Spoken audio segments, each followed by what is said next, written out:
नमस्कार, मैं इला कुमार हम और पोएम काव्य श्रृंखला के लिए ये 4 लघु कविताएं प्रस्तुत कर रही हूँ।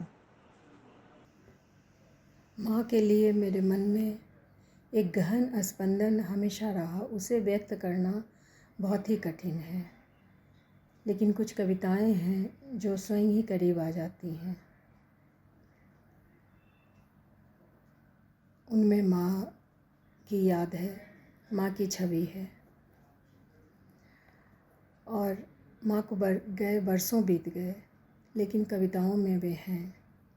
4 कविताएं निकाली हैं, पढ़ती हूँ। पहली कविता का शीर्षक है एक बार।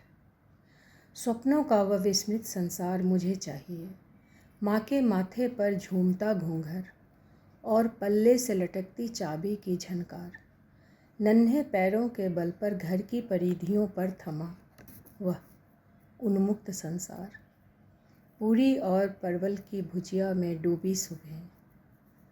मुझे बीत चुके कालखंड में से थोड़ा सा वक्त उधार चाहिए, एक बार। दूसरी कविता है कहा था मैंने। कहा था मैंने लौट कर कभी न कभी अवश्य आऊँगी। कहा था मैंने लौट कर कभी न कभी अवश्य आऊँगी। किसी गर्म उमस भरी दोपहरिया में ठसाठस भरी बस से उतरकर अपने शहर की मोहग्रस्त धरती पर पैर रखना। छूट गया समय, एक बारगी हिलक उठता है। छूट गया समय, एक बारगी हिलक उठता है। दूर गुलमोहर के पीछे आकाश के विस्तार में छिपी हैं 2 आकुल आँखों में भरी प्रतीक्षा। संपूर्ण सिहरते वजूद का यह वाष्पित ताप। तीसरी कविता है काला तारा। पुराने बेंत की बुनावट ढीली पड़ गई है। पुराने बेंत की बुनावट ढीली पड़ गई है। दिन भर उसी कुर्सी पर बैठे बैठे तुम थक जाया करती थी। दिन भर उसी कुर्सी पर बैठे बैठे तुम थक जाया करती थी माँ। लेकिन तब के चमचमाते आकाश में अंधेरा काला तागा कभी नहीं उगा करता था। लेकिन तब के चमचमाते आकाश में अंधेरा काला तारा कभी नहीं उगा करता था। अगली कविता है हिरती आँखें। इस कविता को जब भी पढ़ती हूँ, पता नहीं क्यों मन कुछ अलग तरह से भारी हो जाता है। पढ़ती हूँ। हिरती आँखें। मोगरे की नन्ही डाली से झुक जाते ओ नन्हे मुरझाए से पौधे, तुम कब हो गए इतने घने, जगर मगर कलियों से भरे। आम का यह कंधे तक आता छोटा सा तना कब बन बैठा कच्चे पक्के बोरों से लदा फंदा मदमाता वृक्ष। हाँ, यह अशोक भी तो सरसराता आसमानों को जो छूने चला।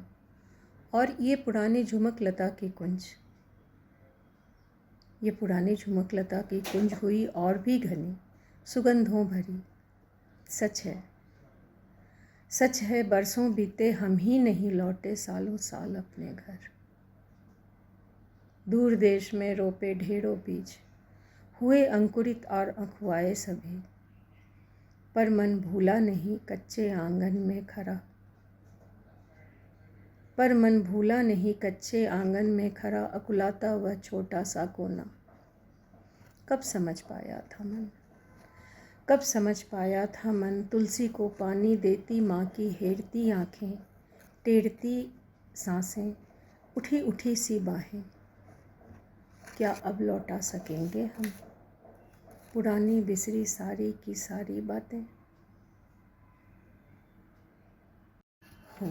ईला कुमार भारत की प्रतिष्ठित कवित्री, उपन्यासकार, अनुवादक, उपनिषदवेता एवं विचारक हैं। आपने विश्व विख्यात जर्मन कवि रेनवे मारिया रिल्के की कविताओं और चीनी दार्शनिक लाओ त्सो की सूक्तियों का अंग्रेजी से हिंदी में अनुवाद किया है। इन्होंने छांदोग्य उपनिषद की कहानियों का पुनर्लेखन भी किया है। इनका प्रसिद्ध काव्य संग्रह जिद मछली की अंग्रेजी में रिजोल्यूशन ऑफ फिश के नाम से अनुदित हुआ है। साथ ही इनकी कुछ कविताओं का अनुवाद जापानी भाषा में भी हुआ है। ईला जी ने अमेरिका से प्रकाशित होने वाली पत्रिका विश्रा की सह संपादिका, कला वैचारिकी की उप संपादिका तथा प्रवासी दुनिया.com की साहित्य संपादिका के पद को सुशोभित किया है। हम और पोएम टीम आपकी इस विचारशील सहभागिता का आभारी है।